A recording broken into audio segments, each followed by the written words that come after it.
سر ایران کا جو جوابی حملہ ہے، آپ کیا سمجھتے ہیں کہ ایران کے پاس اب یہی آپشن بچا تھا اور آگے صورتحال کس جانب دکھائی دے رہی ہے آپ کو؟ میں جب آپ کے ہوتے بات ہو رہی تھی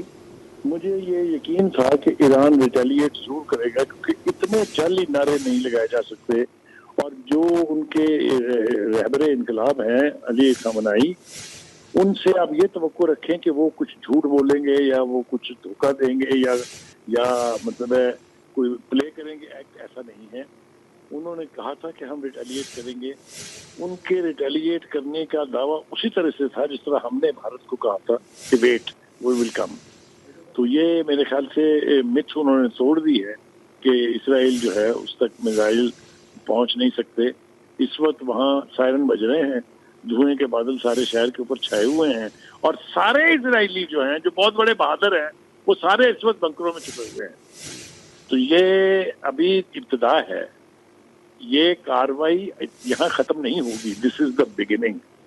اسرائیل مزہ ضرور چکھے گا اس کا۔ میرا خیال یہ ہے کہ ایک ریڈیکل تبدیلی آئی ہے ایران کے ایٹیچیوڈ میں، کہ ان کی جو تقریر علی خامنہئی صاحب کی سنائی گئی ہے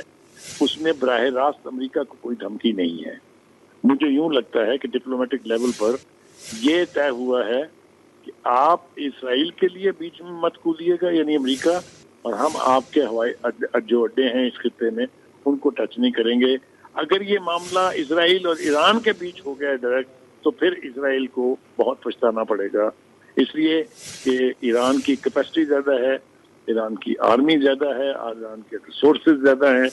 اب دیکھنا یہ ہے کہ یہ یدھ جو ہے کیا شکل اختیار کرتا ہے اور کتنی دیر تک یہ جاری لگتا ہے۔ مجھے لگتا یہ ہے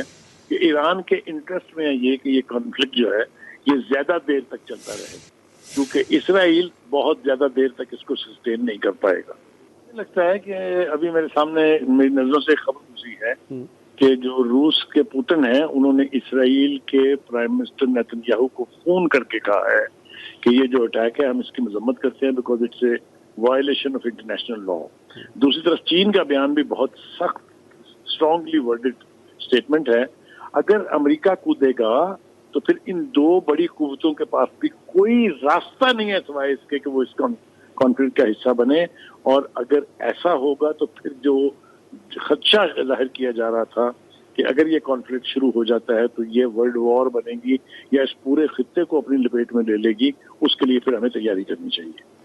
دیکھیے، آپ نے بہت گمبھیر سوال پوچھا ہے، بالکل کوئی شبہ نہیں ہے اس میں کہ بھارت اور اسرائیل یہ ایک پیج پر ہیں، دونوں مشترکہ طور پر they are the butchers of the Muslims. مسلمانوں کا نسل کشی جو ہے وہ بھارت بھی کر رہا ہے، چاہے وہ اس کے مین اسٹریم علاقوں میں ہے یا کشمیر میں ہے۔ اسی طریقے سے جو نیتن یاہو ہے اس نے جو کچھ غزہ میں کیا ہے، بلکہ ہمارے کہنے سے تو کیا ہوگا، international criminal court of justice جو ہے اس سے نسل کشی کے اوپر گرفتاری کے آرڈر جاری کیے ہوئے ہیں نیتن یاہو کے۔ تو یہ دونوں ہینڈ ان ہینڈ ہیں مسلمانوں کے خلاف، اس لیے یہ بات آپ کی میں بہت لنک ہے کہ پہلے یہاں کوشش کی گئی ہمیں ٹیم کرنے کی، اب ایران کو پڑ گیا ہے اسرائیل۔ لیکن میں نے اس پروگرام میں بھی کہا تھا، میں پھر اپنی بات کو ریپیٹ کر رہا ہوں کہ پاکستان کے لیے یہ جنگ جو اسرائیل اور ایران کے بیچ شروع ہوئی ہے اس سے بہت سارے خطرات ہم کو بھی لاحق ہیں، اس لیے کہ یہ کہا جا رہا ہے کہ اگر ایران بالکل نیوٹرلائز ہو جاتا ہے تو اسرائیل کا اگلا شکار ہم ہوں گے۔ ہم ہوں گے یا نہیں ہوں گے وہ ایک الگ بات ہے، لیکن ہمارے نیوکلیر پروگرام سے بھی جو خدشات